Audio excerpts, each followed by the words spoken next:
Assalamualaikum warahmatullahi wabarakatuh dan selamat sejahtera. Jadi pada hari ini kita akan sambung bab 2, sel sebagai unit asas kehidupan dalam tajuk struktur, fungsi dan organisasi sel. Jadi pada video yang pertama, kita telah pun belajar mengenai struktur dan fungsi sel. Jadi pada hari ini kita akan sambung pada bahagian 3 iaitu organisasi sel. Jadi soalan yang kita perlu tanya adalah, adakah terdapat sel yang berlainan jenis? Jawapannya, ada. Terdapat dua jenis sel iaitu unisel dan multisel. Uni bermaksud satu. Multi bermaksud banyak. Jadi, unisel membawa maksud organisma yang boleh hidup dengan satu sel sahaja. Manakala multisel membawa maksud organisma yang hidup dengan banyak sel. Jadi kita tengok dulu bahagian unisel. Di sini ada 4 contoh organisma unisel. Yang pertama ialah ameba. Yang kedua, paramecium. Yang ketiga ialah euglena dan yang keempat ialah chlamydomonas. Bagaimana cara kita nak kenal keempat-empat organisma yang terdapat di sini? Jadi, ameba senang sahaja. Bentuknya pelbagai. Ia tidak mempunyai bentuk yang tetap. Ini adalah ameba. Paramecium pula bentuknya seperti selipar dan mempunyai bulu-bulu yang merupakan kaki bagi paramecium yang membantu dalam pergerakannya yang dinamakan sebagai cilia. Okey, kemudian yang ketiga ialah euglena. Euglena juga berbentuk seperti selipar tetapi ia mempunyai ekor. Chlamydomonas, ia berbentuk bulat dan mempunyai 2 ekor. Jadi ameba dan paramecium ialah contoh unisel dalam alam haiwan. Ia hidup di kawasan berair seperti di sungai dan di tasik. Manakala euglena pula mempunyai ciri-ciri tumbuhan dan haiwan kerana ia boleh bergerak dan dalam masa yang sama ia boleh menghasilkan makanan sendiri. Chlamydomonas pula ialah jenis organisma unisel alam tumbuhan. Ia boleh membuat makanan sendiri. Contoh unisel lain ialah seperti bakteria dan juga virus. Sekarang kita tengok contoh multisel.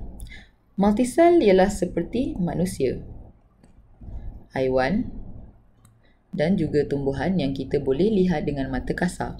Selain itu, terdapat juga multisel yang kita tidak dapat lihat dengan mata kasar seperti Mucor, Spirogyra dan juga Hydra.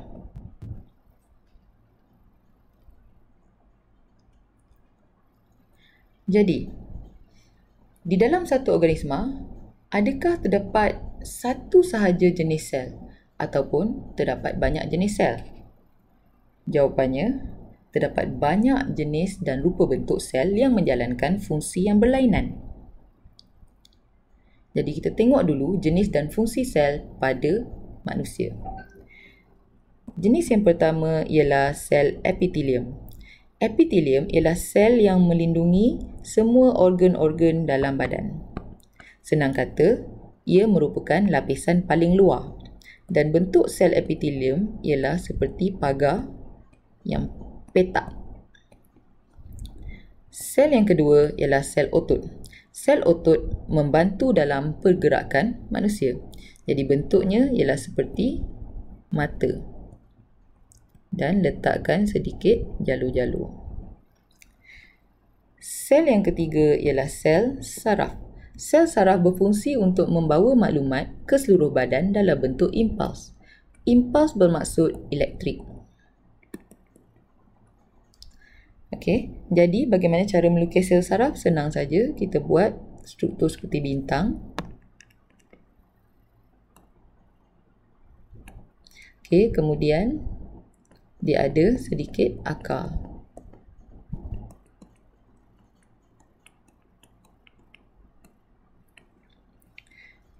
Jenis yang keempat ialah sel darah merah. Sel darah merah tiada nukleus untuk memaksimumkan permukaan yang boleh membawa gas-gas oksigen dan karbon dioksida yang penting dalam badan kita. Bentuknya ialah cakera dui cekung.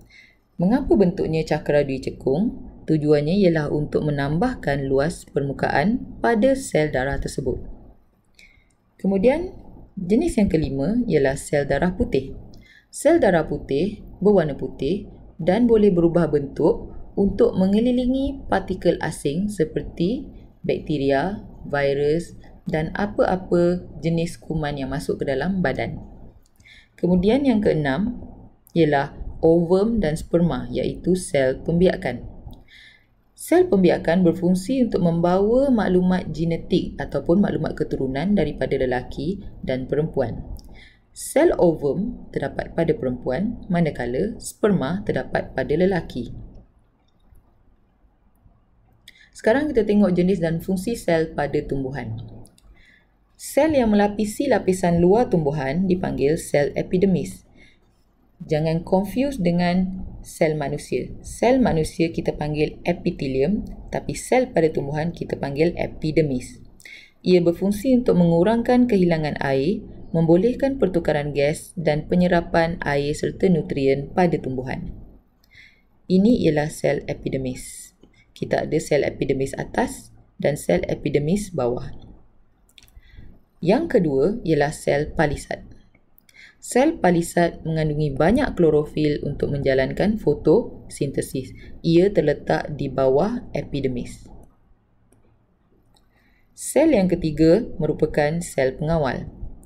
Sel pengawal melindungi stoma, iaitu liang-liang yang terdapat pada tumbuhan. Stoma boleh terbuka atau tertutup bergantung kepada persekitaran di luarnya. Jadi fungsi stoma ialah untuk pertukaran gas, laluan air masuk dan keluar. Okey. Jadi stoma seperti yang telah dikatakan, stoma terbuka atau tertutup berdasarkan persekitarannya. Jadi pada waktu siang, stoma akan tertutup.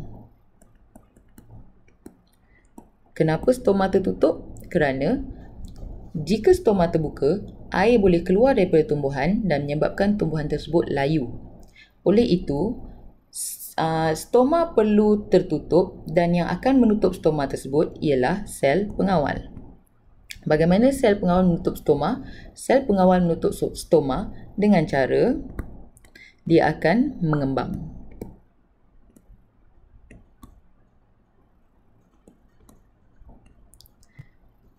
Manakala pada waktu yang tidak panas, seperti waktu malam atau siang yang tidak panas, sel stoma akan terbuka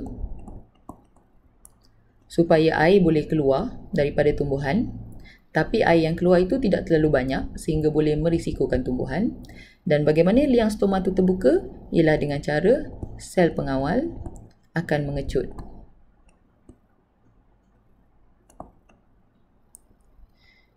Okey. Kemudian yang keempat ialah sel akar.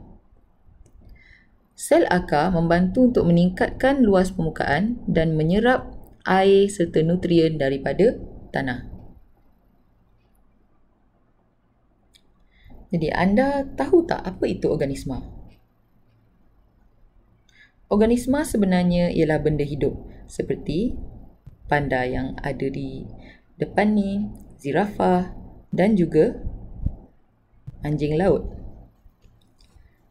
Sekali lagi, organisma bermaksud benda hidup.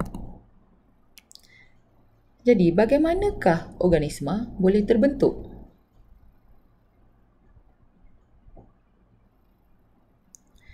Organisma terbentuk daripada satu unit asas yang dipanggil sel, dan kemudian sel-sel tersebut akan bergabung menjadi tisu, yang kemudian akan bergabung menjadi organ, yang kemudiannya akan bergabung menjadi sistem, dan semua sistem akan membentuk organisma. Sekali lagi, sel ialah seperti yang kita telah belajar. Di dalamnya terdapat banyak kerja-kerja yang penting seperti kilang mikroskopik yang kemudian apabila satu sel bertemu satu sel yang lain, yang mempunyai fungsi yang sama, dia akan bergabung dan membentuk tisu.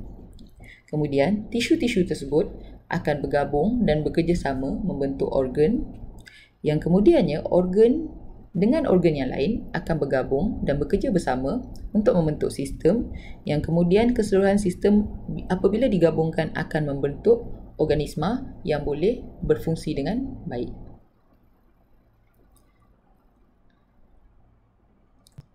Ini adalah contoh sistem badan manusia. Sistem badan manusia ada banyak dan kesemuanya bergabung membentuk organisma yang lengkap iaitu manusia. Jadi sistem badan yang pertama ialah sistem perkumuhan. Dalam sistem perkumuhan terdapat banyak organ yang bergabung dan berfungsi bersama antara satu sama lain iaitu kulit, paru-paru, ginjal.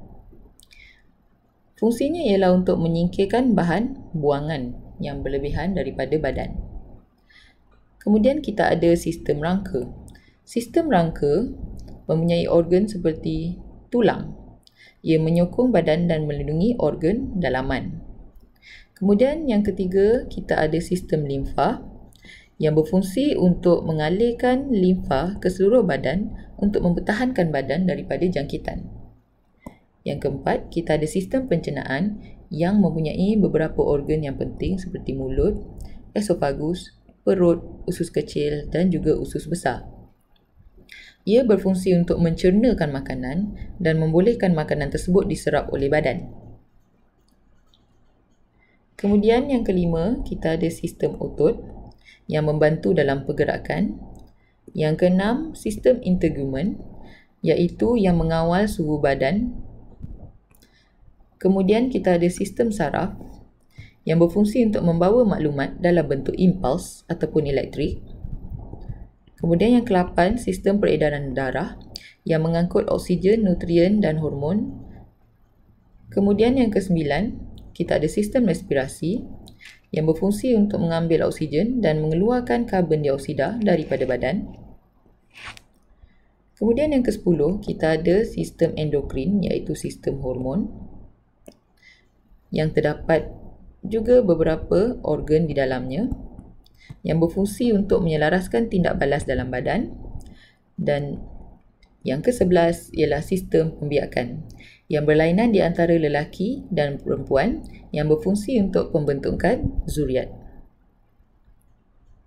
Jadi sekali lagi, bagaimana organisma terbentuk? Kita lihat dulu dalam manusia. Organisma terbentuk daripada satu sel yang kemudian bergabung membentuk tisu dan kemudian tisu tersebut bergabung dengan tisu yang lain untuk membentuk organ. Kemudian organ-organ ini bergabung untuk membentuk sistem yang kemudian keseluruhan sistem tadi akan bergabung untuk membentuk satu organisma yang lengkap dan berfungsi. Seperti juga dalam tumbuhan. Ia bermula dengan satu sel yang kemudian bergabung menjadi tisu dan kemudian tisu-tisu tersebut akan bergabung dengan tisu yang lain untuk membentuk satu organ yang kemudian akan bergabung dengan organ yang lain untuk membentuk sistem dan akhirnya terbentuklah organisma lengkap yang boleh berfungsi dengan baik. Jadi, apakah kesimpulan yang anda dapat buat? Sila kongsikan, like dan share video ini dan komen jika anda ada soalan. Sekian, itu sahaja. Bye. Terima kasih kerana menonton. Jangan lupa subscribe, like dan share.